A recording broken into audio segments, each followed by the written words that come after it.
The year 1960 is often remembered for a handful of towering classics, but beneath those celebrated titles lies a vault of films that shaped genres, careers, and cinematic language in quieter ways.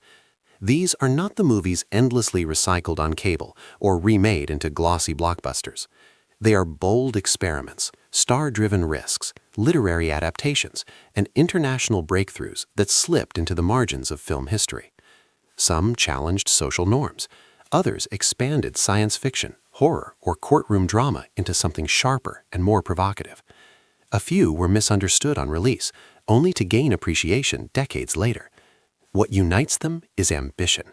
Each film reflects a moment when filmmakers pushed against expectation, whether through controversial themes, technical innovation, or fearless performances.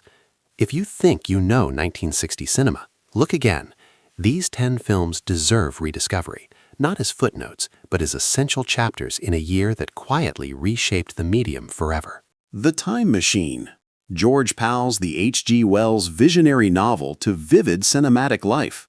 Combining imaginative production design with pioneering special effects, the film visualizes time travel as both wonder and warning.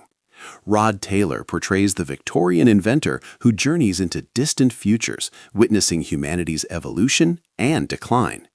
The Morlocks and Eloy embody class division transformed into speculative allegory, reflecting anxieties about industrialization and complacency. Pal's use of stop-motion photography and accelerated time-lapse sequences earned the film an Academy Award for visual effects, demonstrating how technical craft could elevate speculative storytelling. Beyond its adventure elements, The Time Machine contemplates responsibility, urging its protagonist to intervene rather than observe passively. The film balances optimism with caution, suggesting that progress without compassion leads to decay. Its blend of philosophical inquiry and imaginative spectacle influenced generations of science fiction cinema. Inherit the Wind. Inherit the Wind transformed a courtroom into a battleground of ideas. Directed by Stanley Kramer and inspired by the Scopes monkey trial, the film dramatizes the clash between scientific inquiry and religious fundamentalism. Spencer Tracy and Frederick March deliver commanding performances as opposing attorneys, elevating debate into riveting drama. Gene Kelly surprises in a restrained supporting role, adding nuance to the media's influence. Rather than presenting simple heroes and villains, the screenplay underscores the importance of intellectual freedom and civil discourse. The black and white cinematography enhances the tension, focusing on sweat-drenched faces and packed spectators. Released during a period of Cold War conformity, the film resonated as a defense of dissent. Inherit the Wind demonstrates how cinema can transform historical controversy into timeless reflection, proving that dialogue-driven storytelling can generate suspense as potent as any action spectacle. The Housemaid, directed by Kim Ki-young, stands as a landmark of South Korean cinema. The film tells the story of a piano teacher whose household descends into chaos after hiring a manipulative domestic worker. Its psychological intensity unfolds within claustrophobic interiors, transforming domestic space into a site of dread. Stark lighting and bold framing heighten the sense of instability, while sudden tonal shifts keep viewers off balance.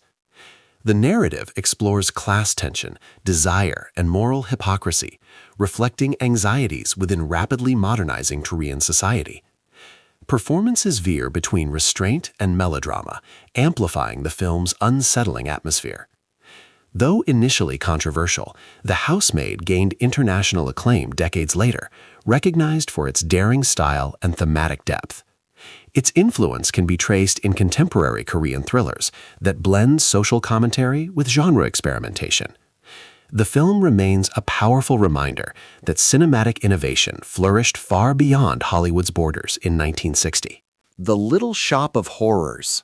Roger Corman's The Little Shop of Horrors exemplifies resourceful filmmaking at its most inventive. Shot in just 2 days on leftover sets, the film turns budget limitations into anarchic charm. The story follows a timid florist who discovers a carnivorous plant thriving on human blood, blending horror with absurdist comedy. Jonathan Hayes's nervous energy anchors the narrative, while a young Jack Nicholson appears in a memorable supporting role. The film's rapid pacing and dark humor anticipate the cult status it would later achieve. Rather than aiming for polished scares, it embraces theatrical exaggeration, allowing the outrageous premise to unfold with gleeful irreverence. Its eventual stage musical adaptation expanded its cultural footprint, proving that small-scale projects can inspire enduring franchises. The Little Shop of Horrors remains a testament to creative ingenuity flourishing outside mainstream studio expectations. The Alamo. John Wayne's The Alamo stands as a massive personal undertaking disguised as a historical epic. Wayne directed, produced, and starred in this sweeping recreation of the 1836 Texas siege, pouring extraordinary resources into constructing full-scale sets that dwarfed most Western productions of the era. The film blends patriotic fervor with intimate character moments, emphasizing ideological conviction rather than non-stop battlefield spectacle. Richard Widmark and Lawrence Harvey provide contrasting personalities that deepen the drama within the fortress walls. Though lengthy and occasionally theatrical, the movie strives for mythic grandeur, presenting sacrifice as both tragic and inspirational. Its roadshow release strategy reflected Hollywood's belief in event cinema, complete with overtures and intermissions.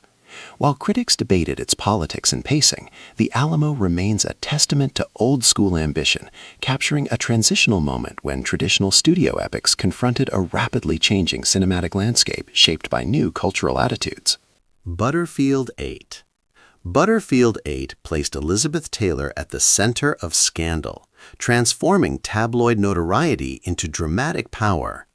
Adapted from John O'Hara's novel, the film explores the life of a New York call girl entangled in a destructive romance. Taylor initially disliked the project, yet her performance radiates defiance and vulnerability, earning her the Academy Award for Best Actress. The narrative critiques upper-class hypocrisy, exposing how society condemns women while excusing male recklessness. Director Daniel Mann frames Manhattan as both glamorous and suffocating, reinforcing the character's emotional isolation. The film's frank treatment of sexuality pushed against censorship boundaries still lingering from earlier decades. Though melodramatic at times, Butterfield 8 captures a transitional Hollywood moment where adult themes gain prominence. It stands as a portrait of shifting moral codes and star image reinvention, demonstrating how personal controversy and screen performance could collide to create lasting cultural impact. Village of the Damned transformed quiet English countryside into a landscape of creeping dread. Directed by Wolf Rilla and based on John Wyndham's novel, the film begins with an unexplained blackout that leaves every resident unconscious. Soon after, several women discover they are mysteriously pregnant, and the resulting children display eerie intelligence and telepathic power. The film relies on atmosphere rather than spectacle, using stark black and white cinematography to heighten unease. The glowing eyes of the children became an indelible horror image, influencing decades of science fiction thrillers. Beneath its chilling premise lies commentary on conformity, generational fear, and Cold War paranoia. George Sanders anchors the narrative with intellectual resolution, portraying reason confronting the unknown. Village of the Damned proved that science fiction horror could explore social anxiety without extravagant effects, making psychological tension the true engine of terror. Cimarron. Cimarron revisited Edna Ferber's sweeping novel nearly 3 decades after its first adaptation, aiming to capture frontier ambition on an epic scale. Directed by Anthony Mann, this version emphasizes political conflict and social transformation within the Oklahoma land rush. Glenn Ford portrays a restless newspaperman whose idealism collides with the harsh realities of expansion. The film grapples with themes of displacement, women's rights, and the cost of progress, reflecting evolving cultural conversations of its era.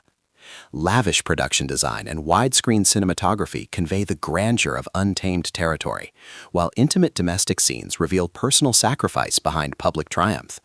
Though overshadowed by flashier westerns, Cimarron offers a thoughtful meditation on nation-building and moral compromise, Its attempt to reconcile romantic myth with historical consequence positions it as a bridge between classical Western storytelling and the more critical perspectives that would soon redefine the genre.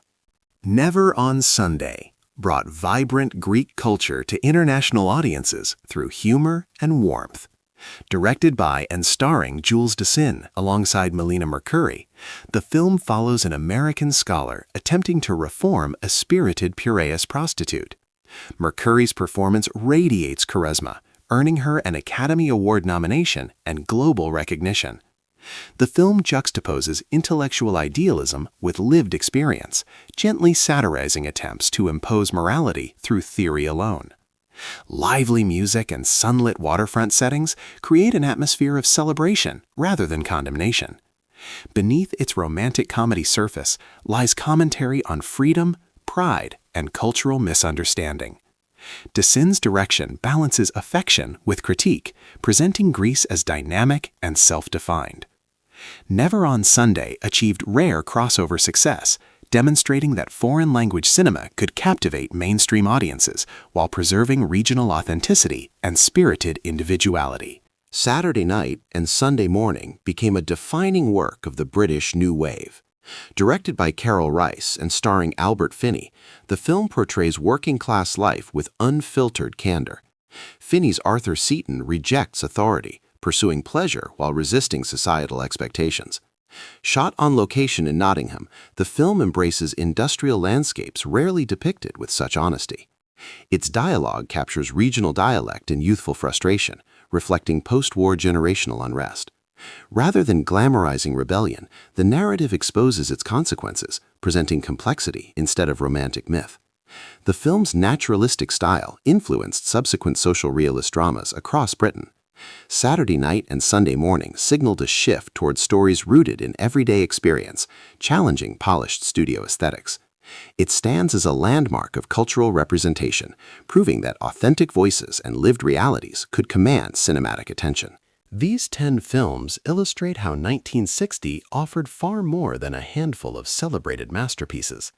Across genres and continents, filmmakers experimented with tone, technology, and taboo subjects, expanding the scope of what cinema could express. From epic historical reconstructions to intimate social realism, from speculative science fiction to psychological domestic thrillers, the year revealed a medium in transition. Many of these titles were overshadowed by louder cultural phenomena, yet their contributions endure in subtle but significant ways. They influenced genre conventions, elevated performance standards, and challenged audiences to reconsider assumptions about morality, authority, and identity. Rediscovering them enriches our understanding of a pivotal cinematic moment. Together, they form a mosaic of ambition and risk, proving that innovation often thrives just beyond mainstream memory. Exploring these overlooked works allows modern viewers to witness a transformative era unfolding frame by frame.